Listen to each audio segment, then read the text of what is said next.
Tomato ಹಣ್ಣುಗಳು ಎಲ್ಲರ ಮನೆಯ ಅಡುಗೆ ಮನೆಯಲ್ಲಿ ಸುಲಭವಾಗಿ ಕಂಡುಬರುವ ತರಕಾರಿಯಾಗಿದೆ. ಇದು ಆರೋಗ್ಯಕ್ಕೆ ಮಾತ್ರವಲ್ಲದೆ ಚರ್ಮದ ಸೌಂದರ್ಯಕ್ಕೂ ಅನೇಕ ರೀತಿಯಲ್ಲಿ ಉಪಯುಕ್ತವಾಗಿದೆ. ಚರ್ಮದಲ್ಲಿನ ಕೊಳಕನ್ನು ಹೊರಹಾಕಲು ಟೊಮ್ಯಾಟೊ ಸಹಾಯ ಮಾಡುತ್ತದೆ. ಟೊಮ್ಯಾಟೊ ಹಣ್ಣಿನ ರಸವನ್ನು ವಾರಕ್ಕೆ 2 ರಿಂದ 3 ಬಾರಿ ನಿಮ್ಮ ಚರ್ಮಕ್ಕೆ ಹಚ್ಚಿ ಮಸಾಜ್ ಮಾಡಿಕೊಂಡು ನಂತರ ತಣ್ಣೀರಿನಲ್ಲಿ ತೊಳೆಯುವುದರಿಂದ ಅನೇಕ ರೀತಿಯ ಪ್ರಯೋಜನಗಳಿವೆ. ನಿಮ್ಮ ಚರ್ಮವು ಬಹಳಷ್ಟು ಕೊಳಕು ಮತ್ತು ಎಣ್ಣೆಯನ್ನು ಹೀರಿಕೊಳ್ಳುತ್ತದೆ ಮತ್ತು ಸಂಗ್ರಹಿಸುತ್ತದೆ. ಇದರಿಂದಾಗಿ ಅಸಮ ಚರ್ಮವು ರಂಧ್ರಗಳನ್ನು ಮುಚ್ಚಿ ಹಾಕುತ್ತದೆ.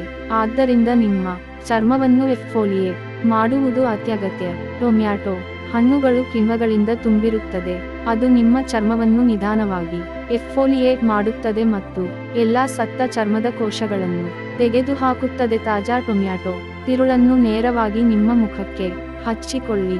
15 ರಿಂದ 20 ನಿಮಿಷಗಳ ಕಾಲ ಬಿಟ್ಟು ತಂಪಾದ ನೀರಿನಿಂದ ಮುಖ ತೊಳೆಯಿರಿ.